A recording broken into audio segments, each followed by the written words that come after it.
Feel I, ego, myself, my source of consciousness, to be a center of awareness and of a source of action that resides in the middle of a bag of skin. And so we have what I have called the conception of ourselves as a skin-encapsulated ego. Now, it's very funny how we use the word I. If we just refer to common speech, we are not accustomed to say, I am a body. We rather say, I have a body. We don't say, I beat my heart, in the same way as we say, I walk, I think, I talk. We feel that our heart beats itself, and that has nothing very much to do with I. In other words, we don't regard I myself as identical with our whole physical organism. We regard it as something inside it. And most Western people locate their ego inside their heads. You are somewhere between your eyes and between your ears, and the rest of you dangles from that point of reference. It is not so in other cultures.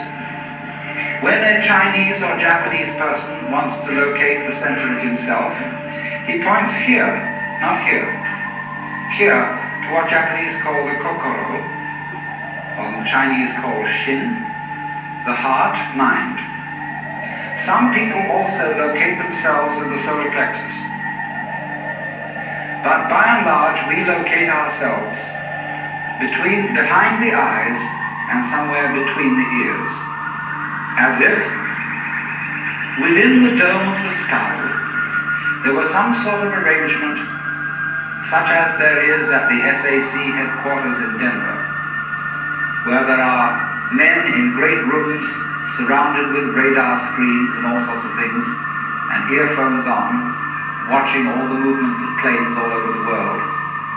So in the same way, we have really the idea of ourselves as a little man inside our heads, who has earphones on, which bring messages from the ears, and who has a television set in front of him, which brings messages from the eyes, and all sorts of electrode things are all over his body, giving him signals from the hands and so on, and he has a panel in front of him with buttons and dials and things, and so he more or less controls the body. But he isn't the same as the body, because I am in charge of what are called the voluntary actions, and what are called involuntary actions of the body.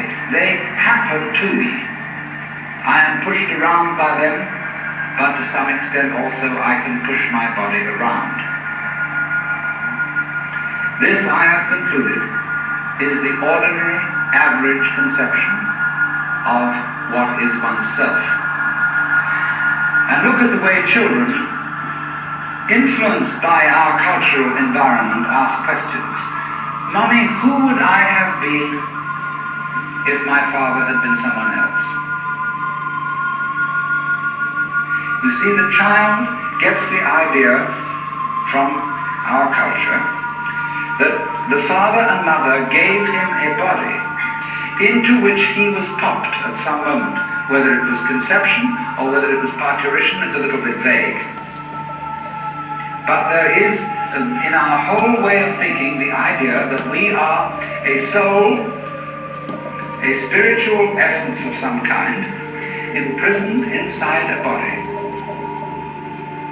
and that we look out upon a world that is foreign to us. In the words of the poet Houseman, I, a stranger and afraid, in a world I never made.